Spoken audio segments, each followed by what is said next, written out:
Les techs qui comptent. Pourquoi j'ai souhaité vous partager ma perspective assurantielle sur l'état de la technologie telle que Benedict Evans l'a présenté récemment dans sa revue annuelle. Pour rappel, Benedict Evans est un analyste spécialiste des technologies et à ce titre, il partage chaque année une vue d'ensemble des tendances qui, selon lui, sont à l'œuvre en matière d'innovation à travers le monde. Sans surprise, le rapport de cette année porte principalement et à nouveau sur l'intelligence artificielle. Si vous souhaitez le télécharger, je vous mets le lien dans la description du podcast. Et en complément du rapport intégral, je souhaitais partager avec vous mes propres observations. L'idée est de me concentrer sur ce qui résonne particulièrement avec le secteur de l'assurance et plus généralement avec l'innovation et la technologie dans ce domaine. J'ai donc identifié 3 tendances qui me semblent importantes dans une perspective assurantielle.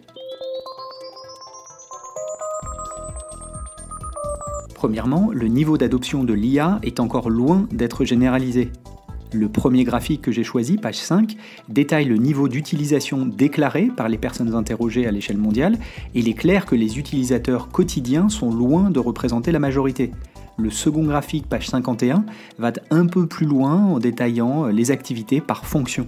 Le troisième graphique, page 6, met en avant les niveaux de maturité des projets IA dans plusieurs industries. On constate un écart significatif entre les POC, preuves de concept, et le passage en production, notamment dans les services financiers, bien que la dynamique soit positive en matière d'essai. Deuxièmement, une question récurrente des VC quand ils s'intéressent au domaine de l'InsurTech, y a-t-il autant de défis à relever dans l'assurance qu'il y a d'acteurs B2B dans l'InsurTech ? C'est une question légitime qui résonne selon moi avec 3 graphiques du rapport de Benedict Evans. Le premier, page 60, détaille le nombre d'applications SaaS utilisées par les employés des entreprises selon leur département. Ce chiffre est en constante augmentation depuis plusieurs années. Le deuxième graphique, page 58, concerne le niveau d'adoption du cloud et il peut être interprété de 2 façons d'ailleurs. Soit on considère que l'adoption réelle est en dessous des prévisions, et c'est le cas, soit on souligne que le niveau d'adoption continue de croître. Cela me pousse à penser qu'il s'agit plutôt d'une question de quand, plutôt que si, les entreprises adopteront ces technologies. Et le troisième graphique, page 76, est similaire. Il montre la part du e-commerce dans le marché de la vente de détail. Cette part augmente également, lentement mais sûrement. D'ailleurs, j'utilise souvent ce graphique pour évaluer la part de marché de l'assurance en ligne que l'on peut anticiper à l'avenir, notamment avec la fameuse tendance de l'assurance intégrée, Embedded Insurance en anglais. Troisièmement, la technologie transforme de plus en plus le secteur de la mobilité.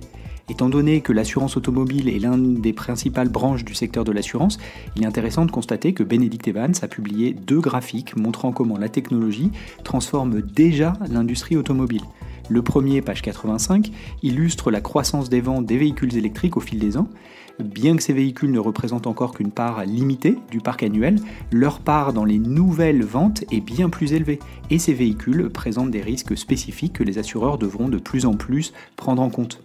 Le second graphique, page 84, montre la rapidité avec laquelle les voitures autonomes se développent en Californie en se basant sur le principal cas d'usage jusqu'à présent, les robotaxis.